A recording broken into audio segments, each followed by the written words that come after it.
Salut à tous et bienvenue dans le Kosua Show. Aujourd'hui, j'ai l'honneur de recevoir Jessica MK, une entrepreneure et une productrice engagée.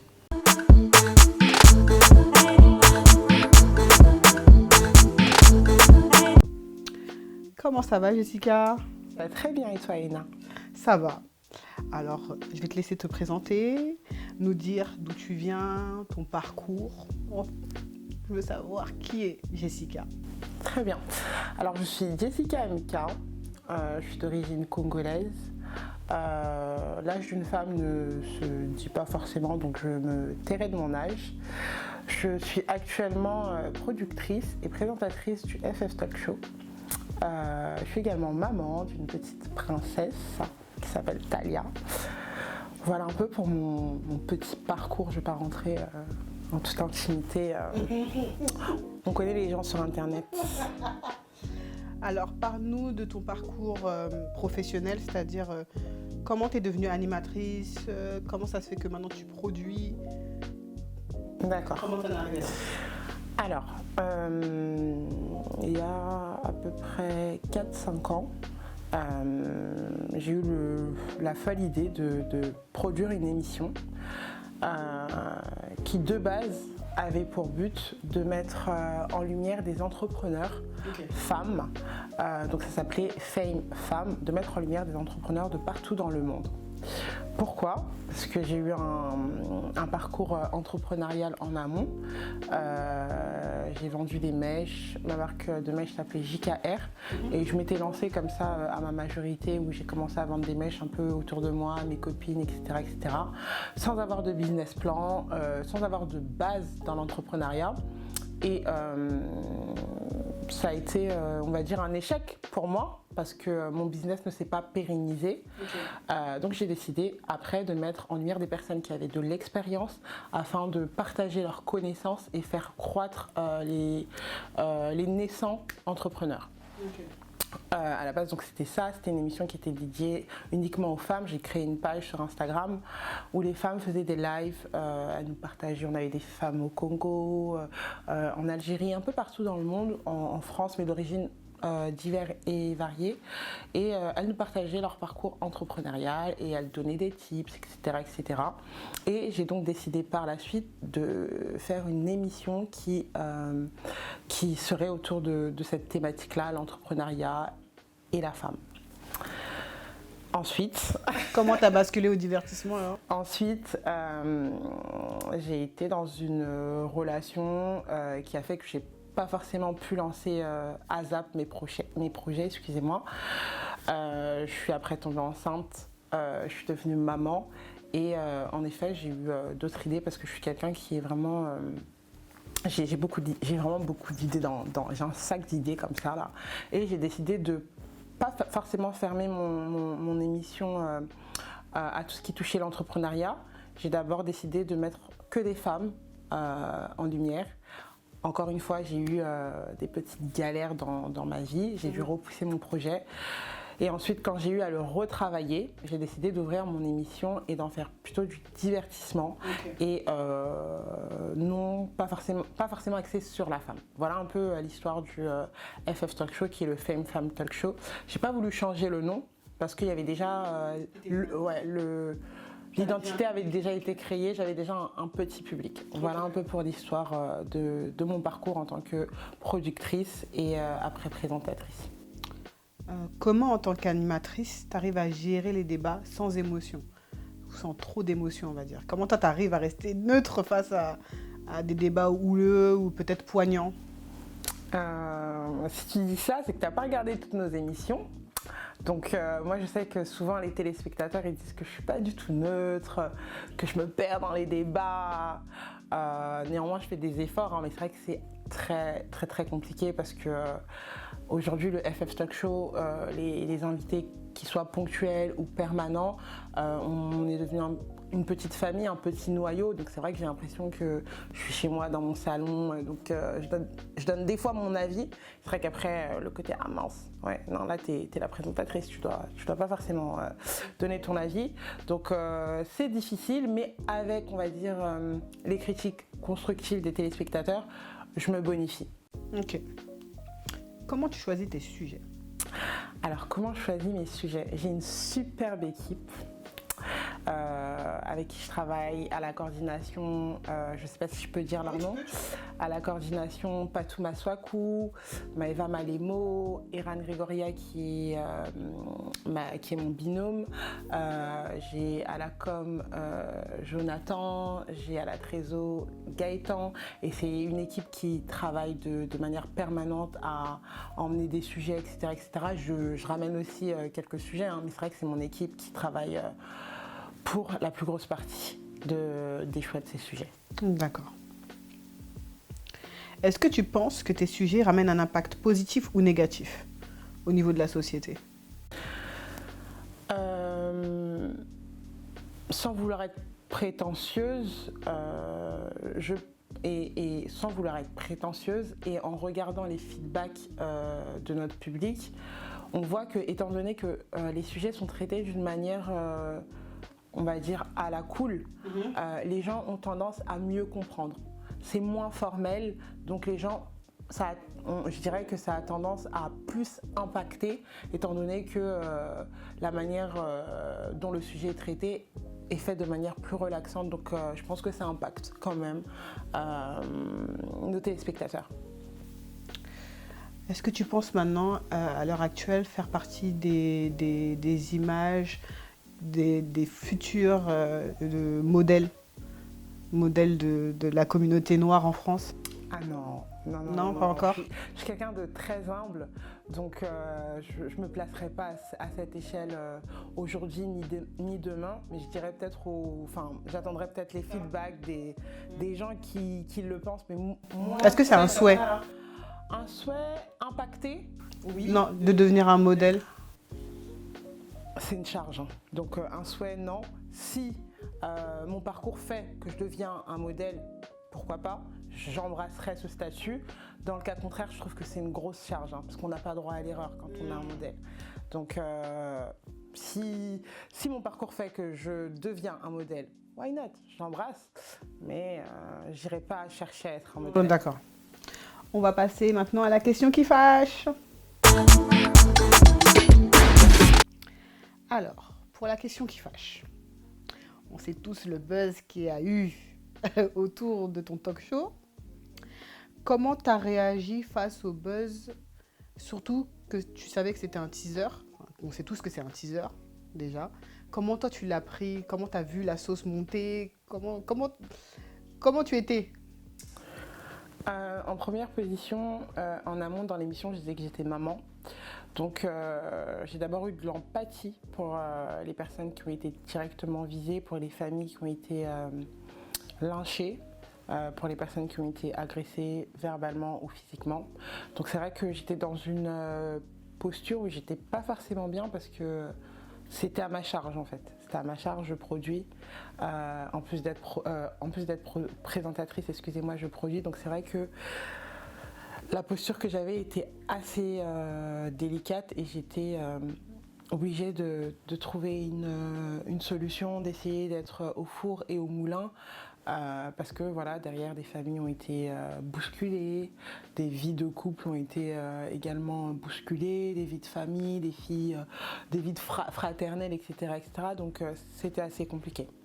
C'était assez compliqué. Est-ce que tu t'es pas dit à un moment où parmi toute ton équipe, il n'y a pas quelqu'un qui a dit bah profitons, c'est un buzz, on va prendre, parce que tout buzz est bon à prendre, on va dire. Il y en a qui surfent sur du bad buzz, et aujourd'hui ils arrivent là où ils veulent arriver. Est-ce que tu t'es pas dit ah tiens, c'est ce truc là qui va peut-être faire décoller mon talk show, on le prend et c'est pas grave?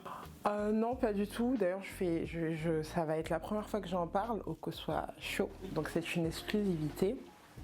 Premièrement, ça fait pas partie de mes valeurs. Okay. Donc en effet, il y a eu vraiment des incompréhensions au sein de mon équipe interne, au sein des équipes qui tournent avec moi. C'est vrai que ça a fait de grosses incompréhensions, et malheureusement le mot final et la dernière décision me reviennent. Donc étant donné que ça n'entrait pas dans mes valeurs, c'est-à-dire que réussir, oui, mais pas au détriment de personnes qui souffreraient. Donc voilà quoi.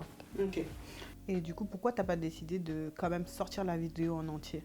Parce que peut-être que ça aurait expliqué le pourquoi du comment. Parce que ce qu'on a oublié dans ça, c'est que c'était un teaser. Enfin, pour ma part, hein. C'était un teaser, donc on a pris des moments phares de l'émission. Peut-être que si tu aurais peut-être laissé l'émission, on aurait pu voir les avis de tout le monde et peut-être que ça aurait apaisé l'attention. Pourquoi tu as décidé radicalement de ne pas la sortir? Au fait, j'ai essayé de faire la balance et je me suis demandé, ok, je la sors. En effet, parce que moi, je connais le contenu de l'intégralité de cette émission. Je la sors, ça peut peut-être... non, ça aurait d'ailleurs pu redorer le blason de mes panélistes et de mes invités. Néanmoins, la posture du public, ils attendaient, ils étaient enragés en fait. Ils attendaient seulement que ça sorte. Ça veut dire que A serait devenu Z, B serait devenu W, parce qu'ils avaient cette posture où ils attendaient, ils étaient en position pour lyncher, pour aller à la guerre contre ces personnes qui ont dit des choses qui sont peut-être sorties de leur contexte, qui ont dit peut-être tout simplement leur point de vue. Donc je me suis dit, je prends pas le risque, parce que si on continue, excusez-moi, dans le lynchage, bah, je ne pourrais pas stopper l'hémorragie en fait. Ok, d'accord, je comprends mieux. Du coup, mais comment toi, tu as ressenti toute cette rage? Tu t'es demandé d'où ça venait? C'est vrai que moi, je suis pas très réseau, à part Instagram et Snap, où c'est assez personnel, hein, donc je suis pas du tout une personnalité publique, etc., etc. Donc j'ai jamais été confrontée à ça, même si c'est pas, j'ai pas forcément été directement visée ou très peu de fois. J'ai trouvé les gens méchants. J'ai trouvé les gens méchants, j'ai trouvé les gens mal élevés. Et surtout, je me suis dit, mais les gens sont affolés de cette manière pour un teaser qui a duré 4 minutes. L'intégralité de l'émission dure 1 heure et 5 minutes. Donc, j'étais un peu comme, waouh, ok. Est-ce que tu pensais que ce sujet allait... Pas du tout. Je pensais pas que ça allait... non, pas du tout. Pas du tout. Je pensais pas qu'on savait que ça allait être... une émission qui allait... ça allait chauffer? Ça allait chauffer parce qu'on l'a ressenti sur le plateau. Pour moi, c'est simplement des personnes qui ont partagé leur avis et nulle personne n'a le droit de s'acharner sur une autre personne parce qu'elle a donné son avis. Si pour toi A c'est A et pour une autre personne A c'est B, bah, c'est son problème en fait. Je suis vraiment restée comme... je sais pas, je vais le dire en lingala, donc Nazangi Malo, bah, je n'avais pas les mots. Donc je suis restée comme, ok, mon téléphone, j'ai reçu entre 200 et 350 appels jour. Mais c'est pas vrai, c'est pas vrai. Non, c'est... Et après, j'ai dû me déconnecter. Mon équipe me disait de me déconnecter et qu'ils allaient gérer. Mais c'était très compliqué parce qu'en tant que maman, je dois être au four et au moulin en fait. Et j'avais envie de protéger, j'avais envie que les choses se passent bien pour tout le monde. Et j'avais peur, même si j'ai une superbe équipe, qu'il y ait un raté. Et s'il y a un raté, on sait que la tête du FF Talk Show, c'est Jessica MK. Donc s'il y a un raté, ça me retombe dessus. Donc j'ai dû me déconnecter à un moment, mais ça a été très très très compliqué parce qu'il fallait que je reste connectée avec certaines personnes pour savoir comment elles allaient, comment elles le vivaient, etc. etc. Donc c'était pas facile. C'était pas facile, mais aujourd'hui je pense que les gens sont passés à autre chose. Enfin, je l'espère du moins, que les gens sont passés à autre chose. D'ailleurs, j'aimerais, si je peux me permettre, sensibiliser face au cyberharcèlement. Quelque chose qui se fait de manière de plus en plus récurrente parce que les gens pensent que en ayant un smartphone, en ayant un compte Twitter, en ayant un compte Instagram, bah, ils sont forts. Ça devient des... Je suis désolée, je vais encore dire en lingala, mais ça devient des pomba, ça devient des hommes forts. Et sauf qu'en réalité... moi je suis une meuf du 9-3 en fait, hein, je suis une meuf de Saint-Denis de base, Saint-Ouen, Saint-Denis, donc en réalité on sait très bien que si on se voit en tête à tête, j'enlève ma perruque, j'enlève mes talons. Bon, je dis pas que je le ferai hein, parce qu'aujourd'hui... Non, tu le ferais pas. Voilà, mais on sait que on peut tous être des pombas. Il y a les vrais pombas et il y a les faux pombas. Il y a les pombas derrière leur smartphone et il y a les gens qui savent qui savent. On sait quoi. On sait comment. Tu sais est-ce qu'il y a des gens qui en ont profité, des gens qui étaient autour de toi, des connaissances à toi qui en ont profité, qui ont saisi l'occasion pour essayer de te mettre plus bactère, ou qui ont saisi l'occasion pour mettre plus bactère les personnes qui ont participé au débat? Moi, non. Encore une fois, je ne sais pas si c'est une grâce, parce que j'ai été présentatrice à cette émission, donc j'ai un avis qui est neutre. Okay. Mais en effet, dans les personnes qui ont été lynchées, ça me semble évident. Il y a certaines informations qui ont fuité, qui étaient assez personnelles. Beaucoup de fausses informations, d'ailleurs, je tiens à dire, qui ont été relayées, peut-être par une personne qui s'aimait pas, ou par une personne avec qui ils ne se sont pas entendus peut-être des années auparavant. Donc, en effet, je pense qu'il y a des gens qui ont fait ça pour causer du tort. Plus que pour causer du tort, et aussi pour faire du buzz, parce que en fait tout Twitter parle du FF Talk Show, faut que j'en parle en fait, même si j'ai rien à dire, faut que je dise mon mot, et si j'ai rien à dire, je vais critiquer sur le physique de la personne, elle est moche, elle est grosse, elle est bête, elle est... Et du coup, par rapport à ça, quand tu vois que les gens ils se donnent les moyens, ou ils prennent ils prennent le galon pour venir parler de ton show et faire du buzz à travers ton show, toi, qu'est-ce que tu en penses? Alors, parce que du coup, après, ça fait que ça. Ouais, voilà. J'ai été déconnectée, comme je disais précédemment. Je suis pas trop réseau en fait. C'est-à-dire que sur Instagram, les gens que je suis, généralement, je les connais, ou sinon, les choses le contenu qu'ils créent m'intéresse. Dans le cas contraire, en fait, je pouvais pas voir les lives des personnes dont j'étais pas abonnée. Donc c'est vrai qu'on m'en a parlé. Au bout d'un moment, c'est bon, j'étais fatiguée. J'ai compris que les gens, ils voulaient surfer sur le buzz. Donc c'est tout à fait normal. Donc j'ai pas forcément regardé le contenu de ces lives-là. J'ai essayé vraiment de me désolidariser et essayer de gérer ce qui se passait en interne, parce que c'était ce qui m'importait. C'est pas gênant, excuse-moi, je te coupe, mais c'est pas gênant que des personnes, déjà, il y a des fois des personnes qui sont connues, qui viennent de nulle part, ils reprennent un peu, entre guillemets, ton concept, ils viennent surfer sur la vibes et dire des choses, ou même, j'ai vu, moi, de mes propres yeux, des gens qui se disent panafricains, qui se disent on est là pour la communauté, on va faire monter tout le monde, on va essayer de se rassembler, et venir cracher sur ton talk show, ou cracher sur des propos des personnes, là, et puis après, tout d'un coup, tu vois que, comme finalement, il y a de la visibilité par rapport à toi, et ils viennent dire, tu vois, ça vient un peu caresser dans le sens du poil. Je vais être assez redondante. Je suis maman, donc ça a vraiment changé ma vie. Donc c'est vrai que face à certaines choses, j'ai ce grand cœur-là, parce que j'ai vu, j'ai entendu, mais je suis une maman. Demain, ma fille, en plus ma fille, elle fait des bêtises, cet enfant. Elle fait tellement de bêtises. Mais quand elle revient et elle dit, maman, je vais lui ouvrir mes bras, je vais lui ouvrir mon cœur. Ça veut dire que ces personnes, c'est eux qui ont été ridicules, en fait, de se mettre sur la place publique, de cracher leur venin, pour derrière, en feedback, venir peut-être nous caresser dans le sens du poil. On voit, on sait, mais on ne dit rien. Ok. Merci beaucoup. On va passer maintenant à la partie confession.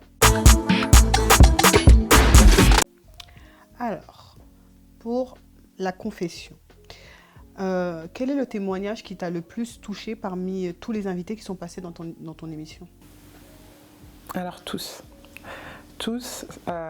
Et pour être dans la confession, parce que j'ai décidé de sortir de l'exclu et de la confession au Koswa Show. C'est des sujets que là, pour le coup, les témoignages, c'est moi qui les ai choisis. Okay. Donc tous.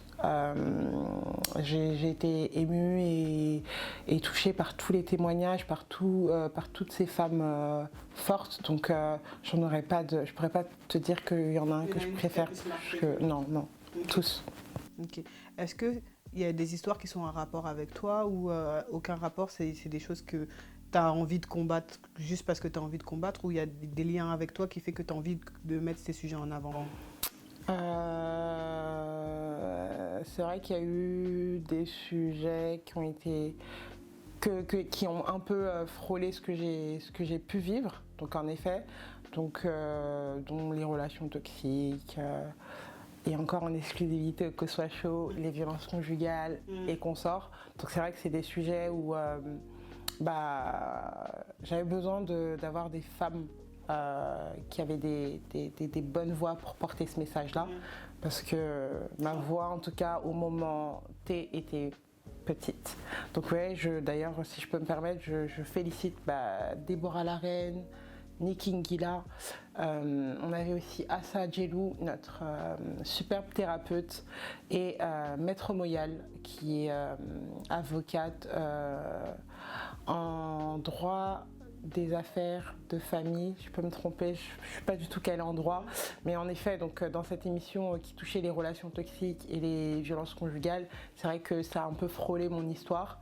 Et d'ailleurs, je salue également toutes les filles qui sont passées sur le témoignage des nudes, des sextapes, Christélie Desgauchas et Christelle. C'est des femmes fortes et elles ont été porteurs de voix pour pas mal de personnes qui se retrouvent dans cette situation et qui n'ont pas la voix qu'ils portent. Ok. Donc tu utilises aussi ta plateforme pour passer des messages. C'est pas parce que tu disais que c'est du divertissement, mais il y a un côté un peu où tu veux dénoncer des choses. C'est pas que juste on vient, on rigole, on papote, mais tu veux aussi dénoncer des choses. Sur cette première saison, excuse-moi de te couper, il y a deux rubriques. Il y a eu deux rubriques. La rubrique show, talk show. Il y a eu la rubrique témoignage où là on a eu ces deux émissions-là. En effet, dans la rubrique talk show, on essaye de faire passer aussi des messages de manière plus ludique et de manière plus amusante. Mais il y a des messages qui passent également. Et pour le témoignage, c'est complètement plus explicite, quoi. Ok. Merci beaucoup à toi. On va passer maintenant au quiz.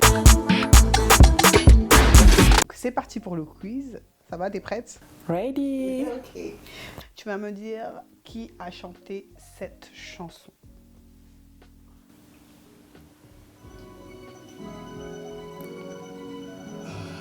En plus, c'est une de mes chansons.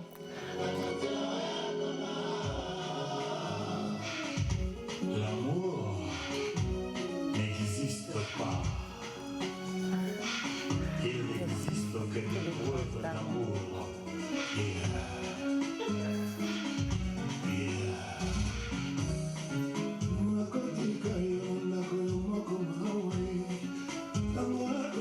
Pas fier.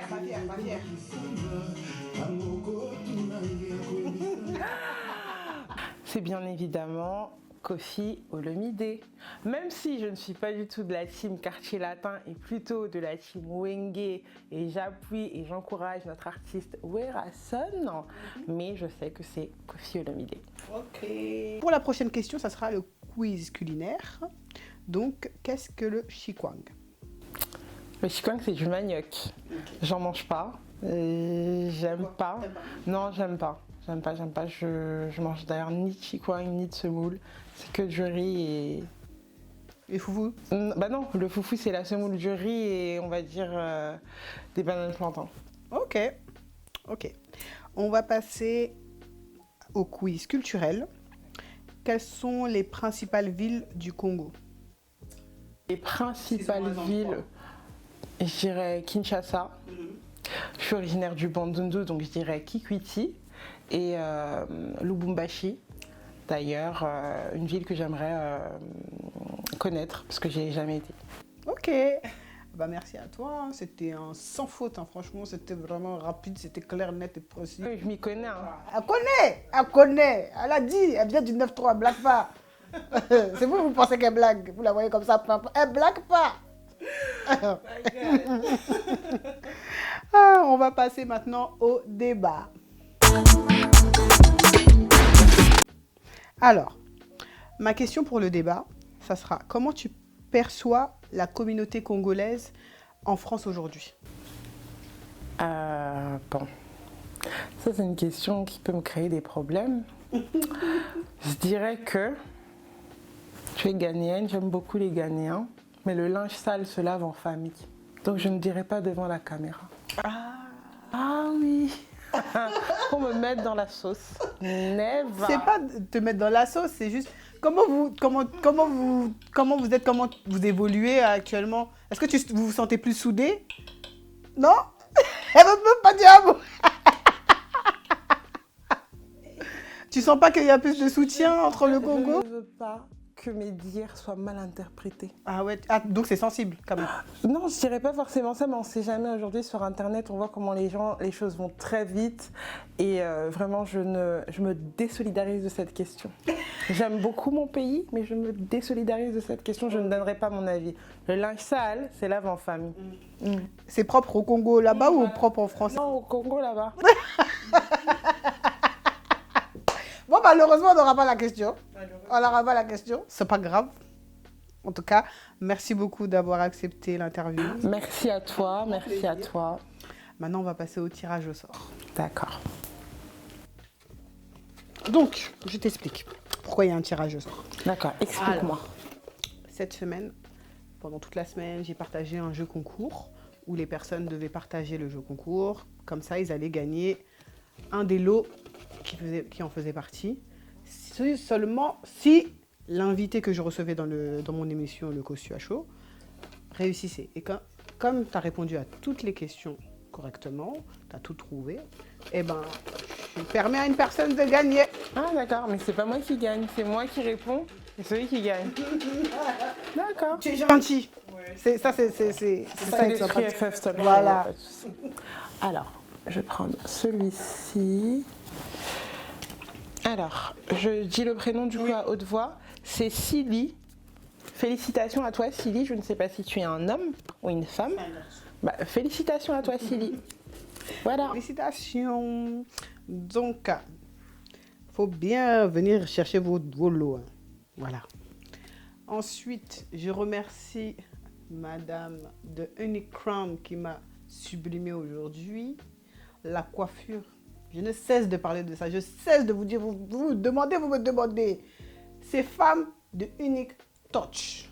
Cessez de me demander, allez l'ajouter, commandez vos perruques et on va avancer.